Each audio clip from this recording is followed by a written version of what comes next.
El martes 11 de septiembre de 1973, en la madrugada, era un día con mucha neblina, no se veía mucho, y nos despierta un bombazo. Y nos damos cuenta de que el bombazo había sido en los estudios de Radio Victoria. Y disipándose un poco la neblina, podíamos ver que la manera en que la antena empezaba a caer, lentamente estaba tambaleando. Veíamos que los sueños, los proyectos, el proyecto chileno y la libertad de Chile y la democracia chilena caía con esa antena. Fuimos la primera emisora destruida, bombardeada, por lo tanto ya no teníamos más voz. Yo tenía 16 años y con todo destruido, con la detención de nuestro padre y de nuestro hermano mayor, Pedro Hugo Arellano Carvajal, nos quedamos solitos y empezamos a tener malas noticias porque también fueron a allanar el colegio y mamá en ese momento se da cuenta de que tenía que protegernos, pero ¿cómo?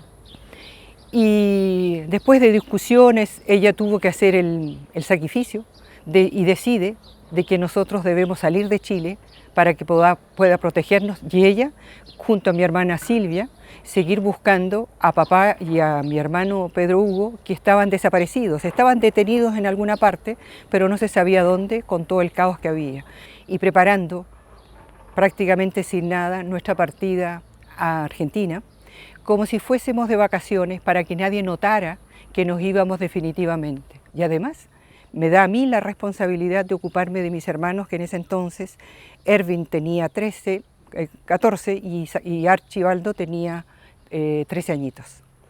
Una responsabilidad enorme, me costó mucho, y en ese momento me di cuenta que no solamente la dictadura nos estaba privando de todo, pero también de que mis padres pudieran cuidar de nosotros. Y yo, adolescente, menor de edad, tenía que asumir una responsabilidad que me depasaba. Un 2 de enero de 1974 vamos al puerto, ya teníamos los billetes y mi madre y nuestra abuela Yoya nos acompañó hasta los Andes. Y ese viaje fue terrible porque yo sabía que nosotros continuábamos un viaje pero solos. Tenía tanto miedo, tenía inmadurez de lo que tenía que enfrentar, pero no lloré. Y mamá nos tocaba, nos quería dar ternura. Llegamos a los Andes y ella nos dice: bueno, hijos, ahora continúan su viaje. En ese momento mamá se despide y nos dice: no llamen por teléfono, no se comuniquen, es peligroso. La verdad que la entrada al túnel, en el vientre de la cordillera, era como que al salir del túnel íbamos a renacer. ¿Pero de qué? De abandono, de exiliarse de qué, el exilio de la nada. ¿Por qué teníamos que irnos? Yolanda también en ese viaje se transformó en mamá, en el sentido más poético de la palabra. En el momento en que yo vi la bandera argentina, digamos, no sé lo que me pasó, pero yo me puse a cantar canciones de protesta. Y íbamos en un tren repleto de gente que me pedía que me callara. Y yo no podía. Lo veía como justo poder cantarle a la democracia. Con 14 años. En ese momento en Argentina no había dictadura. Y los argentinos sabían de dónde venía la gente, no íbamos de vacaciones. Íbamos en el trencito del no saber a dónde. Llegó la dictadura argentina y lo que vimos en Argentina, bueno, el asalto de las 3A, y nos dejaron toda la noche encerrados, toquetearon a mis hermanas, teníamos recién nacido a Salvita, que tenía alrededor de 6 meses más o menos, un poquitito más. A nosotros, a Archie y a mí, nos tenían tirados en el suelo y nos cubrieron con una alfombra. Entonces nosotros escuchábamos, no veíamos nada. Lo último que alcanzamos a ver fue cuando pusieron a Silvia y a Yolanda lo que yo recuerdo, contra el muro de la casa al lado de la chimenea, y a papá lo acusaban de comunista y papá le respondía que él no era comunista, que él era socialista. Con Archie en un momento, cuando escuchamos que Salvador se puso a llorar y había un tipo que estaba a cargo de esa patrulla, le puso la pistola a Salvita y le dijo en la sien y le dijo a mi mamá, si este pendejo no se calla, le pego un balazo. Cuando escuchamos eso debajo de la alfombra, recuerdo,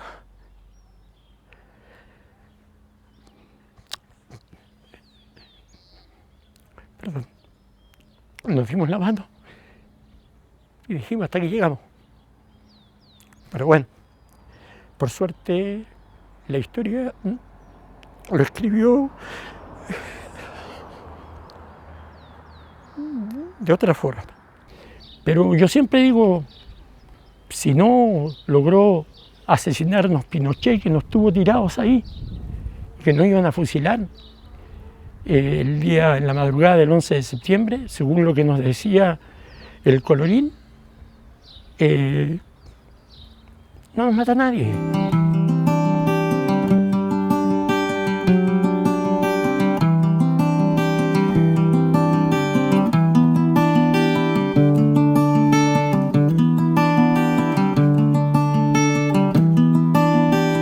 Al poner las placas de la memoria, creo que se hizo justicia con nuestros familiares que fueron asesinados por la dictadura.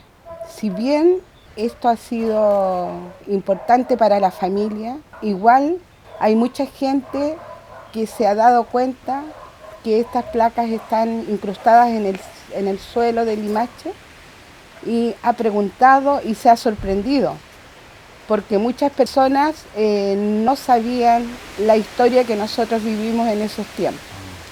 Nosotros nos hicimos familia Después. a raíz de esto, ¿no es cierto? Mi compañera perdió a su hermano, yo trabajaba en una industria donde perdimos a nuestro compañero interventor, que fue asesinado ahí mismo. Y estas placas, estas piedras que se han puesto en las calles de Limache, obligan un poco a que la gente tome conciencia, a que incluso pregunten por qué está esto, qué es, a qué se debe, a pesar de que ahí dice, ¿no es cierto?, que son ejecutados políticos, que son desaparecidos. Requiere un poco de que se les explique, que se les diga qué pasó en realidad, porque cada vez más la gente se ha ido dando cuenta de estas cosas que sucedieron en ese tiempo. Y la memoria es importante, tiene que haber memoria. Es labor nuestra hacer presente de que esto sucedió. Y ojalá para que nunca más pase en Chile, ¿no es cierto? Y ahí está la memoria, ahí están las piedras, ahí está el recuerdo de que esto pasó acá en Limache. Habían personas jóvenes de Limache, importantes, jóvenes destacados, que perdieron la vida o entregaron la vida por esa causa. Por haber pensado diferente. Óscar fue un joven muy inteligente, un idealista, que encabezó un proceso muy importante en ese tiempo en la industria Limache. Nosotros en los años 70 y los anteriores teníamos, digamos, una comuna, una ciudad en que había industria. Y se empleaba mucha gente en eso, la CCU, por ejemplo, alrededor de 600 personas. La conservera Parma, donde yo trabajé, contratábamos en temporada 150 o 200 personas. Y estaba la Purina, ¿no es cierto?, que también tenía una cantidad importante de trabajadores. Y todo eso se terminó abruptamente con el golpe militar.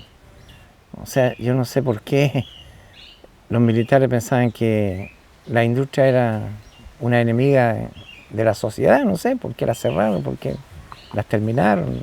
La destrucción y demolición de la estructura de Parma es francamente un atentado a la memoria, un desprecio por ese centro de trabajo.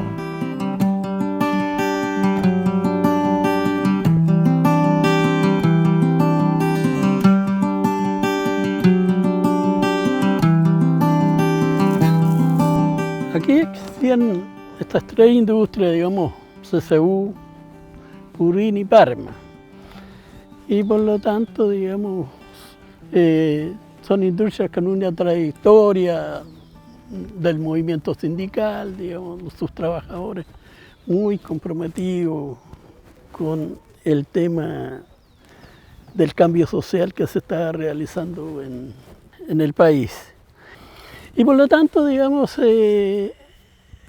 nace el cordón industrial y ahí empieza la historia, digamos. La industria funcionaba bien, digamos. El problema eran después ya con todo el boicot que se estaba dando a nivel nacional, digamos, para la adquisición de materias primas, digamos, empezaron a fallar, porque la producción acá se producía y faltaba. Nosotros creamos organizaciones de autodefensa en las industrias, ¿no es cierto? Los trabajadores cuidaran la industria por los atentados que se iban dando, atentados terroristas que hacía Patria y Libertad. El día ya del golpe, tipo 11 de la noche,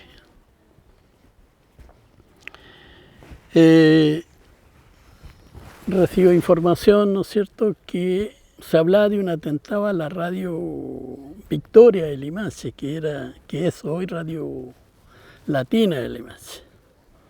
Nunca pensábamos que eran los militares o los marinos, sino que nosotros decíamos atentado que había Patria y Libertad, o los fachos.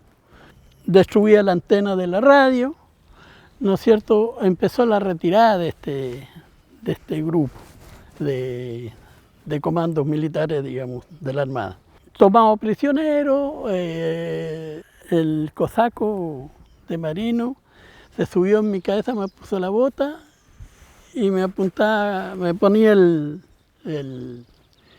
fusil y me dice, mira, esto alcanza 2000 metros, así que moví la cabeza, te la volamos.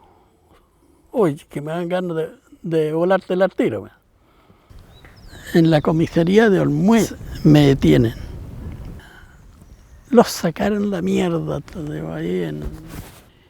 Ahí me cortaron el pelo con yatagán. Me rompieron la cabeza, se me empezó a pudrir. Dientes.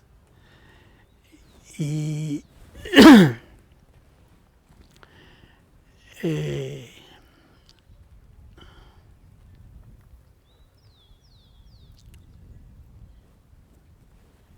voy a pasar.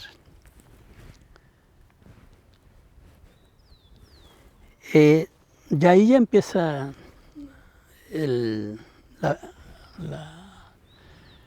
la persecución fuerte, digamos, de los compañeros, mía en particular. Y estos personajes, digamos, que hoy son los grandes señores que se han apropiado de muchos bienes del Estado, comprándolos a precio huevo para pagar favores, la dictadura. Tengo aquí a mi espalda la industria purina. Entonces, para pagar esos favores, digamos, de todo el sapeo poniendo sus propios vehículos, donde llegaban a cargaditas con detenidos, ¿no es cierto?, para ser trasladados a distintos puntos de la región, digamos. Y acá teníamos el sanatorio naval, donde estuve detenido, digamos. Ahí me hicieron simulacros de fusilamiento junto a otros compañeros que estos marinos que hoy son tan buenos para la sociedad, los hacían bailar la Niña María, cantando y bailando la Niña María y ellos disparándonos. El nerviosismo, el miedo, porque yo no sé por qué la gente niega el miedo.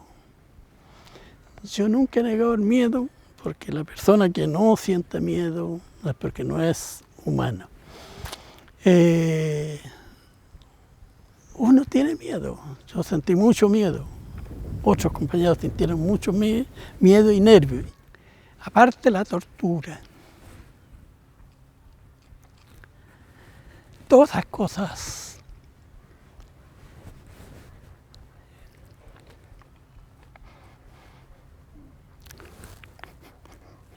creo que en la vida hace una opción. Y yo la hice. Y por esa opción que hice he tenido que pagar muy duro. Muy duro. También me da pena, digo, vivir con ese dolor de no poder decir las cosas. Y eso que estoy diciendo, ¿no es cierto?, es como el mensaje que quiero entregarle a la sociedad, ¿no es cierto?, a la juventud particularmente, ¿no es cierto?, que entiendan, ¿no es cierto?, que nunca se termina de luchar y que nunca desconozcan la lucha que dieron los viejos, ¿no es cierto?, es que cuando llegamos a las reuniones dicen, viejos de mierda son los mismos. Vamos a seguir porque definitivamente no ha cambiado esto. Y los vamos a morir tratando de cambiar, de que haya una sociedad más justa, digamos, ¿no es cierto?, donde la riqueza de este país se distribuya más equitativamente.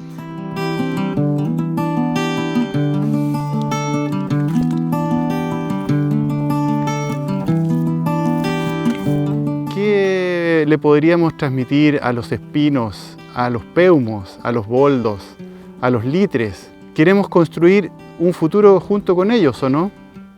El concepto de reserva de la biosfera, y nos encontramos precisamente en el corazón de la reserva de la biosfera, la Campana Peñuelas, aquí en Limache, intenta llevar a la práctica, encarnar el concepto de desarrollo regenerativo, en lo cual integramos tanto los aspectos de la salud del ambiente, la economía y los aspectos sociales, los integramos específicamente con los aspectos de la multiculturalidad, con los aspectos de la espiritualidad y con los aspectos de la política. Así es que hoy ya nadie puede decir, no estoy ni ahí, no me interesa, yo me preocupo solamente de lo mío, de mi metro cuadrado. Hoy en día estamos todas llamados y llamadas a participar y a crear un futuro posible en el cual tenemos que encontrar las formas de cohabitar con los otros seres vivos que nos acompañan en la biosfera. Los derechos de la naturaleza, en algunas constituciones se recoge esta idea, en nuestra constitución está en el debate ya, tiene que surgir la voz del derecho de la naturaleza, de la madre tierra, plasmado en nuestra constitución.